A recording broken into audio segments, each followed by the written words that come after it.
बिहार में विधानसभा चुनाव करीब आते ही जातिवादी की सियासत ने बढ़ना शुरू कर दिया है। जेडीयू अपनी सत्ता बचाने के लिए दलित कार्ड खेल रही है। जी हां, नीतीश कुमार ने एससी एसटी को लेकर बड़ा ऐलान किया है, जिसके बाद राजनीति और गर्मा गई है। आरजेडी और तमाम दल तो नीतीश को घेर ही रहे हैं। वहीं अब बसपा प्रमुख मायावती ने भी उन्हें जमकर खरी खोटी सुनाई है।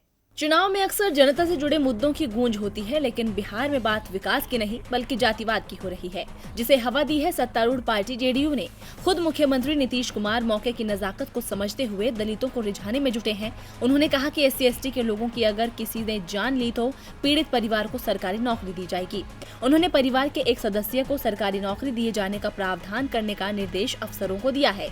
नीतीश कुमार के इस आदेश को चुनाव से पहले दलित आदिवासी समुदाय को लुभाने के कदम के तौर पर देखा जा रहा है, जिससे विपक्षी दलों में खलबली मच गई है। कांग्रेस से लेकर आरजेडी तो सरकार को खरी खोटी सुना ही रही है। यहाँ तक कि खुद को दलितों की मसीहा बताने वाली मायावती भी बिहार की सियासत में कूद पड़ी है। उन्होंने सीएम नीतीश को आड़े हाथों लेते हुए दलित विरोधी करार दिया है। मायावती ने कहा कि बिहार की सरकार प्रलोभन देकर दलित और आदिवासी वोट के जुगाड़ में है।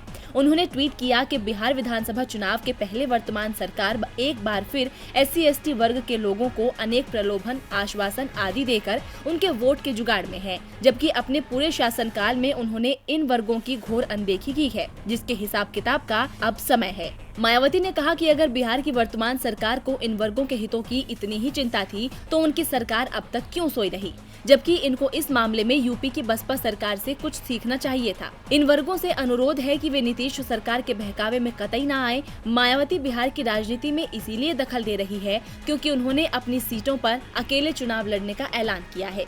हालांकि यूपी में 4 बार सत्ता पाने वाली बसपा बिहार में अपनी जड़ें जमाने में कामयाब नहीं रही। बीएसपी बिहार में कभी भी 2 अंकों में सीटें नहीं जीत सकी, जबकि यहाँ 16% दलित मतदाता हैं। अब दलितों पर सभी पार्टी की नजर टिक गई है। ऐसे में देखना होगा कि ये मतदाता बिहार में किसकी बहार लाते हैं। डीबी लाइव की रिपोर्ट।